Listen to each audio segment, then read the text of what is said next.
Assalamualaikum warahmatullahi wabarakatuh.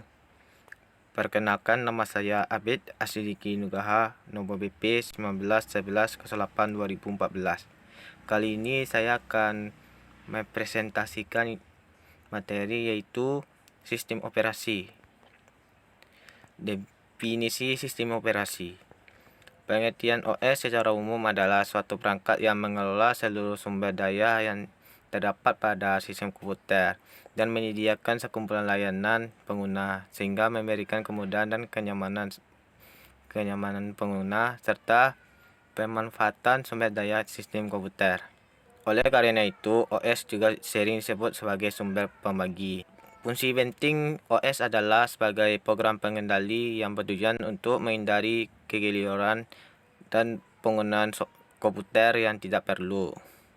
Pengembangan sistem operasi. Generasi pertama pada tahun 1945 sampai 1955. Generasi pertama merupakan awal perkembangan sistem komputasi elektronik sebagai pengganti sistem komputasi mekanik. Hal itu disebabkan para pencipta sistem komputer menyadari bahwa kecepatan manusia itu menghitung sangat terbatas. Generasi kedua yaitu pada tahun 1955 sampai 1965. Generasi kedua memperkenalkan batch processing system, yaitu pekerjaan yang dikerjakan dalam satu rangkaian, lalu dieksekusi secara berurutan. Selanjutnya, generasi ketiga pada tahun 1965 sampai 1980. Pada generasi ini, sistem operasi dikembangkan untuk melayani banyak pemakaian, sekaligus para pemakai dapat berkomunikasi secara interaktif lewat terminal secara online ke komputer. Yang terakhir, generasi keempat, pasca 1980-an.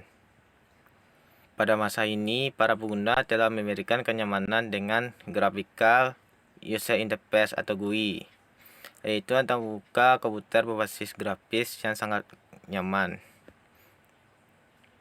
Pada masa ini juga dimulai era komputasi tersebar, yaitu komputasi yang tidak lagi dimulai berpusat pada satu titik, tetapi dipecah di banyak komputer sehingga tercapai kinerja yang lebih baik.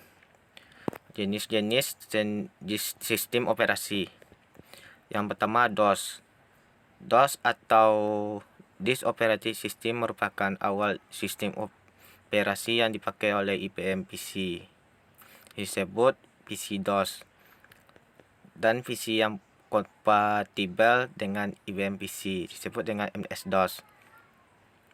Versi DOS yang pertama dikeluarkan pada tahun 1982 dalam sebuah disket. Fungsi-fungsi DOS yaitu mengorganisasikan atau mengendalikan kegiatan komputer, mengatur memori, mengatur proses input dan output data, manajemen file, manajemen direktori. Kelebihan DOS. DOS menampilkan program yang lebih realistis dibandingkan Windows, karena beberapa komen dari Windows itu sendiri mengadaptasi dari DOS. Kekurangan DOS. DOS tidak memiliki GUI sehingga membuat lebih ribet karena menggunakan command line interface. Windows yang sekarang atau NT-Text tidak begitu kompatibel dengan program DOS. Selanjutnya, FreeBSD. FreeBSD adalah sistem operasi bertipe Unix bebas yang diturunkan oleh Unix AT atau T. FreeBSD berjalan pada data sistem Intel x86. FreeBSD sendiri kali pertama muncul pada tahun 1993 oleh David Greenman. Tujuan dari FreeBSD ini adalah menyediakan software yang dapat digunakan untuk berbagai kepentingan. FreeBSD sendiri dikembangkan oleh 386 BSD, sebuah proyek pengembangan BSD OS yang berjalan di atas chip Intel. Kelebihan FreeBSD. Yang pertama, memiliki sistem software third party yang memberikan kemudahan yang berarti para user untuk menambah dan menghapus aplikasi-aplikasi. Keuntungan lain dalam memakai FreeBSD sebagai server adalah mudah, gratis, bisa di-download langsung dari websitenya tersebut, secure, powerful, mendukung patch dan update sertai port dan patch untuk memudahkan instalasi software lain. Yang selanjutnya, sistem stabil untuk database, server internet, intranet, file server, internet client, pengembangan Java. Kekurangan FreeBSD, sedikit software untuk kantor apalagi versi gratisnya. Yang kedua, FreeBSD tidak dapat digunakan pada mikrokernel RAM PC IBM. Yang ketiga, FreeBSD tidak dapat mendukung ISA plug and play card. Selanjutnya, macOS. macOS atau Macintosh operasi sistem adalah sistem operasi yang dibuat oleh Apple, komputer khusus untuk komputer Macintosh dan tidak kompatibel dengan komputer berbasis IBM. macOS merupakan sistem operasi pertama kali yang digunakan antarmuka menggunakan grafis atau Graphical User Interface. Dikenalkan pada tahun 1984, macOS sejak tahun 2006 telah memiliki kompatibilitas dengan arsitektur PowerPC maupun x86. Kelebihan macOS, hardware dan sistem operasi berasal dari prosedur yang sama. Tidak dapat ditembus virus dan worm. Kekurangan macOS hanya cocok bagi graphic designer. Hanya pihak macOS saja yang mengembangkan sistem operasi ini. Kurang cocok untuk aplikasi server dan game. Solaris. Sistem operasi Solaris adalah sebuah sistem operasi yang berdasarkan Unix, sistem yang diperkenalkan oleh Sun Microsystems pada tahun 1992 sebagai pendukung Sun OS. Kelebihan Solaris: satu, sistem file stabil untuk database, server internet, intranet, file server, internet client, pengunduhan Java. 2. Stabil dan populer dibandingkan dengan Windows NT. Mempunyai sistem operasi Unix versi hampir sempurna. Kekurangan Solaris: harga sistem operasi komersil yang mahal. Kepantasan inovasi Linux lama-kelamaan memberi kesan pada sistem Unix komersil. Sistem operasi Unix versi hampir percuma tidak sebaik sistem operasi Unix komersil. Yang ketiga, driver hardware yang kurang baik pada versi hampir percuma, sedikit percinan untuk pejabat. Selanjutnya, Unix adalah sebuah sistem operasi komputer yang diawali oleh Project Multics pada tahun 1965 yang dilakukan American Telephone dan Telegraph AT&T, General Electric, dan Institut Teknologi Massachusetts dengan biaya dari Departemen Pertahanan Amerika. Unix desain sebagai sistem operasi yang portable, multitasking, dan multi-user. Kelebihan Unix: sistem operasinya gratis, tak perlu menginstal driver lagi karena aplikasi multimedia dan desain grafis yang lengkap. Tidak bisa kena virus, desktopnya bagus. Kekurangan Unix membingungkan karena beda dengan Windows, format file yang terlalu sedikit, banyak software yang tidak kompatibel dengan Linux. Linux adalah nama yang diberikan kepada sistem operasi komputer bertipe Unix.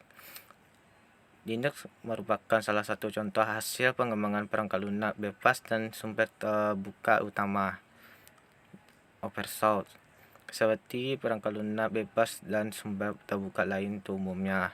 Kode sumber Linux dapat dimodifikasi, digunakan, dan didistribusikan kembali secara bebas oleh siapa saja.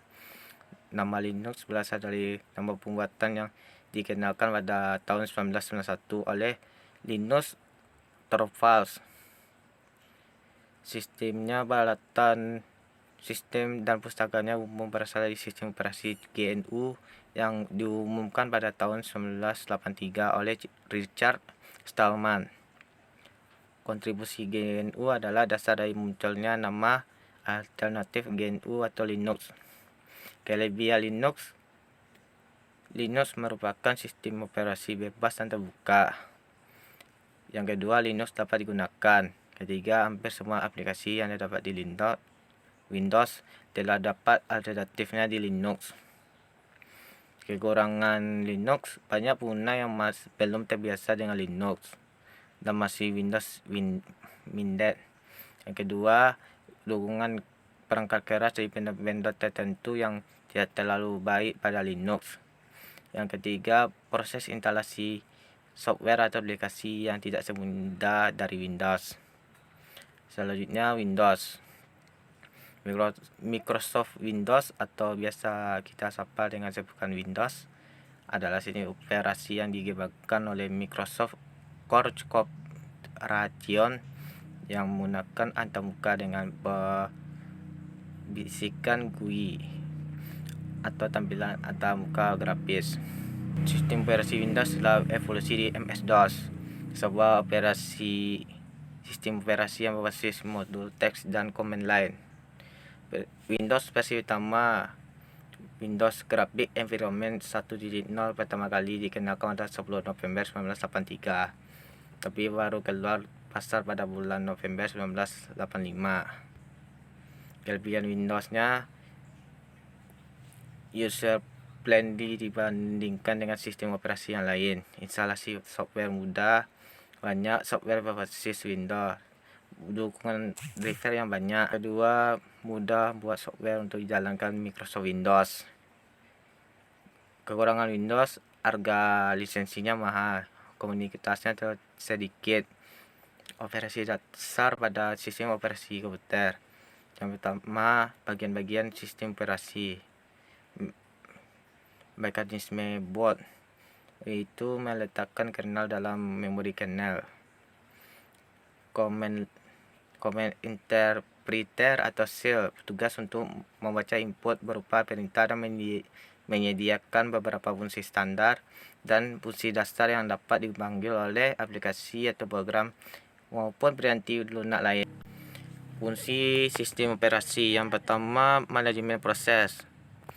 Inti proses yang di dalam memori utama adalah mengarahkan pengembalian program ke dalam memori utama untuk dieksekusi oleh CPU. Yang kedua, manajemen proses.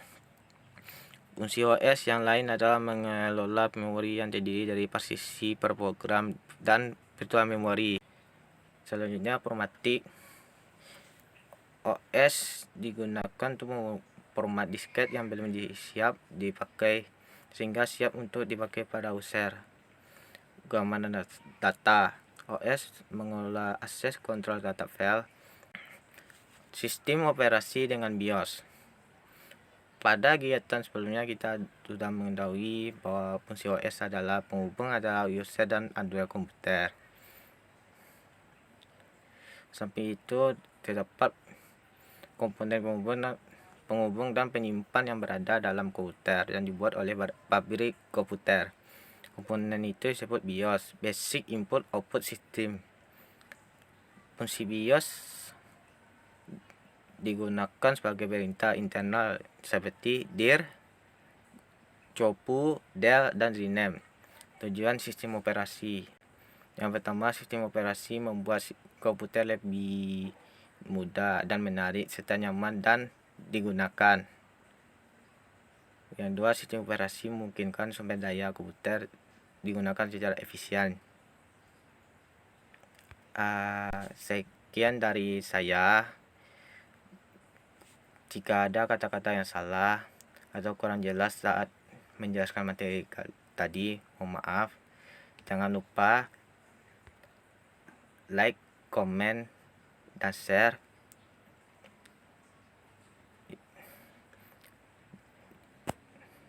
Assalamualaikum warahmatullahi wabarakatuh.